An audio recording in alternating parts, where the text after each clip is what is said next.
നമസ്കാരം. മലയാളി പ്രേക്ഷകർക്ക് എക്കാലത്തും പ്രിയപ്പെട്ട ക്ലാസിക് ചിത്രമാണ് മണിച്ചിത്രത്താഴ്. മണിച്ചിത്രത്താഴ് ഇന്നത്തെ കാലഘട്ടത്തിൽ നിർമ്മിച്ചാൽ ആരൊക്കെയാവും മലയാള സിനിമയിൽ നിന്നുള്ള താരങ്ങൾ എന്ന് ചിന്തിച്ചിട്ടുണ്ടോ? സോഷ്യൽ മീഡിയയിൽ വൈറലായിരിക്കുന്നത് അത്തരത്തിലുള്ള ഒരു വീഡിയോയാണ്. മലയാളത്തിലെ എക്കാലത്തെയും വലിയ എന്റർടൈനുകളിൽ ഒന്നായ മണിച്ചിത്രത്താഴ് മധു മുട്ടത്തിന്റെ രചനയിൽ ഫാസിൽ സംവിധാനം ചെയ്ത് 93-ൽ പുറത്തിറങ്ങിയ ചിത്രമാണ്. അത്രയും പിഴവറ്റ ഒരു സൃഷ്ടി കൂടിയാണ്. ആവർത്തിച്ചുള്ള ടെലിവിഷൻ കാഴ്ചകൾക്കിപ്പുറവും എപ്പോഴും കാണികളെ നേരിടുന്ന ചിത്രം. അടുത്തിടെ റീ റിലീസായി തിയേറ്ററുകളിൽ എത്തിയപ്പോഴും പ്രേക്ഷകർ കൂട്ടത്തോടെ ചിത്രം കാണാനായിട്ട് എത്തിയിരുന്നു. ഇപ്പോഴിതാ AI ഉപയോഗിച്ച് നിർമ്മിച്ച ഒരു വീഡിയോ ശ്രദ്ധ നേടുകയാണ്. മണിച്ചിത്രത്താഴ് ഈ കാലഘട്ടത്തിലാണ് നിർമ്മിച്ചിരുന്നതെങ്കിൽ ചിത്രത്തിന്റെ സ്റ്റാർ കാസ്റ്റ് എങ്ങനെയായിരുന്നേനെ എന്ന് കൗതുകപൂർവ്വം പരിശോധിക്കുന്ന ഒരു വീഡിയോ ആണിത്. മോഹൻലാൽ അവതരിപ്പിച്ച ഡോക്ടർ സണ്ണിയായി നസ്ലനും ശോഭന അവസ്മരണീയമാക്കിയ ഗംഗയായി അനശ്വര രാജനും സുരേഷ് ഗോപി അവതരിപ്പിച്ച നകുലനായി മാത്യു തോമസും ഒക്കെയാണ് വീഡിയോയിൽ പ്രത്യക്ഷപ്പെടുന്നത്. മലയാള സിനിമയുടെ ചരിത്രം എടുത്തു നോക്കിയാൽ അതിനെ രണ്ടായി തിരിക്കാം. മണിച്ചിത്രത്താഴിന് മുൻപും അതിനുശേഷവുമെന്ന്. മധു മുട്ടത്തിന്റെ തിരക്കഥയിൽ ഫാസിൽ സംവിധാനം ചെയ്ത 93-ൽ പുറത്തിറങ്ങിയ ഈ സിനിമ കേവലം ഒരു സിനിമ മാത്രമല്ല, ഒരു വികാരമാണ് മലയാളികൾക്ക്. ആവർത്തിച്ച് എത്ര തവണ ഈ സിനിമ കണ്ടാലും മലയാളികൾക്ക് മടുക്കാറില്ല. ടെലിവിഷനിൽ വന്നപ്പോഴും തിയേറ്ററിൽ വീണ്ടും എത്തിയപ്പോഴും ഹൗസ്ഫുള്ളായി പ്രദർശിപ്പിച്ച ഒരു എക്കാലത്തെയും വലിയ അത്ഭുതം തന്നെയാണ് മണിച്ചിത്രത്താഴ്. പക്ഷെ ഇപ്പോൾ വീണ്ടും ചർച്ചാ വിഷയമാകുന്നത് മണിച്ചിത്രത്താഴ് ഇന്നത്തെ കാലത്താണ് നിർമ്മിക്കുന്നതെങ്കിൽ ആരാകും ആ ഐക്കോണിക് കഥാപാത്രങ്ങളെ അവതരിപ്പിക്കുക എന്നതാണ്. സോഷ്യൽ മീഡിയയിൽ വൈറലായ ഒരു AI നിർമ്മിത വീഡിയോ സിനിമാ പ്രേമികൾക്കിടയിൽ വൻ ചർച്ചകൾക്കാണ് വഴിവെച്ചിരിക്കുന്നത്. നകുലനും ഗംഗയും സണ്ണിയും ബ്രഹ്മദത്തൻ നമ്പൂതിരിപ്പാടുമൊക്കെ ആരായിരിക്കും? തണ്ണീർമത്തൻ ദിനങ്ങൾ, സൂപ്പർ ശരണ്യ തുടങ്ങിയ സിനിമകളിലെ അനശ്വരയുടെയും മാത്യുവിന്റെയും രംഗങ്ങൾ നമുക്ക് മറക്കാനാവില്ല. ഏറ്റവും കൗതുകമുണർത്തുന്ന കാസ്റ്റിംഗ് ഗംഗയുടേതും നകുലന്റേതുമാണ്. ശോഭന അവതരിപ്പിച്ച ഗംഗ എന്ന സങ്കീർണ കഥാപാത്രത്തെ ഇന്നത്തെ യുവനിരയിലെ മിടുക്കിയായ അനശ്വര രാജൻ ഏറ്റെടുത്താൽ എങ്ങനെയിരിക്കും? തണ്ണീർമത്തൻ ദിനങ്ങളിലെ കുസൃതിക്കാരി മുതൽ സൂപ്പർ ശരണ്യയിലെ ശക്തമായ കഥാപാത്രം വരെ കൈകാര്യം ചെയ്ത രീതി ആ നടിയുടെ കഴിവിനെ തന്നെയാണ് തെളിയിക്കുന്നത്. ഒരു വശത്ത് നിഷ്കളങ്കയായ ഗംഗയും മറുവശത്ത് ഭയപ്പെടുത്തുന്ന നാഗവല്ലിയും അനശ്വരയുടെ അഭിനയ ജീവിതത്തിലെ ഏറ്റവും വലിയ വെല്ലുവിളികളും അതേസമയം വലിയൊരു വിജയവുമായിരിക്കും ഈ ഒരു കഥാപാത്രം. മാത്യുവിനെ നമ്മൾ ഇതുവരെ സ്ക്രീനിൽ കണ്ടിട്ടുള്ളത് കൂടുതലും കോളേജ് കുട്ടിയായോ നിഷ്കളങ്കനായ കഥാപാത്രമോ ആയാണ്. എന്നാൽ നകുലന്റെ ആ ഗൗരവവും ഉത്തരവാദിത്ത ബോധവും ഗംഗയെ സംരക്ഷിക്കാനുള്ള ആഗ്രഹവും ഒക്കെ മാത്യുവിന്റെ കയ്യിൽ കിട്ടിയാൽ എങ്ങനെയിരിക്കും?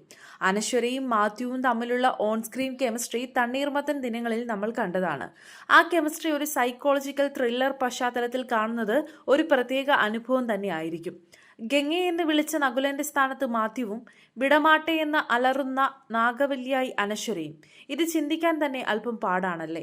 പക്ഷേ പുതിയ കാലത്തെ താരങ്ങളുടെ ഈ കോമ്പിനേഷൻ ചിത്രത്തിന് വലിയൊരു പുതുമ നൽകുമെന്ന കാര്യത്തിൽ സംശയമില്ല. ഇനി മലയാളത്തിന്റെ എക്കാലത്തെയും വലിയ സൂപ്പർ സ്റ്റാർ മോഹൻലാൽ അവതരിപ്പിച്ച ഐക്കോണിക് കഥാപാത്രം ഡോക്ടർ സണ്ണി ജോസഫ്. ഇതാ സണ്ണിയായി എത്തുന്നത് പുതിയ തലമുറയിലെ കോമഡി താരം നസ്ലനാണ്. നസ്ലന്റെ ഡയലോഗ് ഡെലിവറിയും സ്വാഭാവികമായ കോമഡിയും ഒക്കെ സണ്ണിയുടെ കഥാപാത്രത്തിന് പുതിയൊരു മാനമായിരിക്കും നൽകാൻ പോകുന്നത്. മോഹൻലാലിന്റെ സണ്ണിയുമായി ഒരു താരതമ്യത്തിന് പോലും പ്രസക്തിയില്ല. പക്ഷേ നസ്ലൻ തന്റേതായ ശൈലിയിൽ സണ്ണിയെ അവതരിപ്പിച്ചാൽ അത് കാണാൻ തന്നെ രസമായിരിക്കും.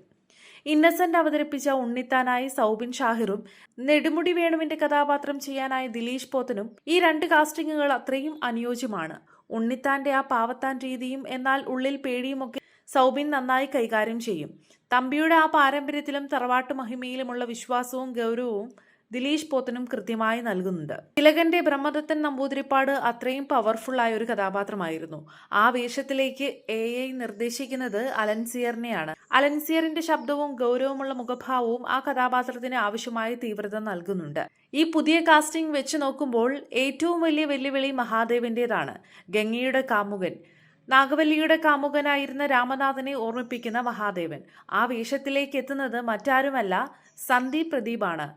ഇൻസ്റ്റഗ്രാമിൽ ഈ AI വീഡിയോയ്ക്ക് താഴെ ഏറ്റവും കൂടുതൽ കയ്യടി നേടുന്ന കാസ്റ്റിംഗും സന്ദീപിൻ്റേത് തന്നെയാണ്.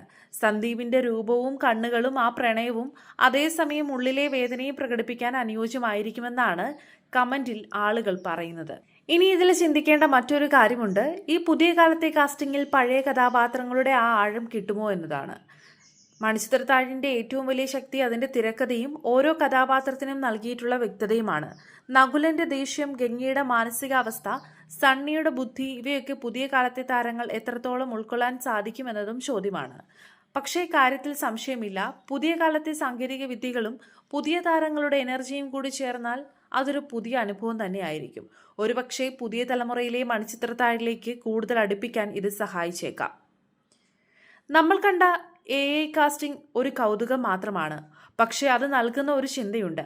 മലയാള സിനിമയിലെ ക്ലാസിക്കുകൾക്ക് പുതിയ തലമുറയ്ക്ക് എങ്ങനെ പകർന്നു നൽകാം? മണിച്ചിത്രത്താഴ് പോലെയുള്ള ഒരു പെർഫെക്റ്റ് സിനിമയ്ക്ക് ഒരു റീമേക്കിന്റെ ആവശ്യമുണ്ടോ എന്ന് ചോദിച്ചാൽ ഇല്ല എന്ന് തന്നെയാകും ഉത്തരം.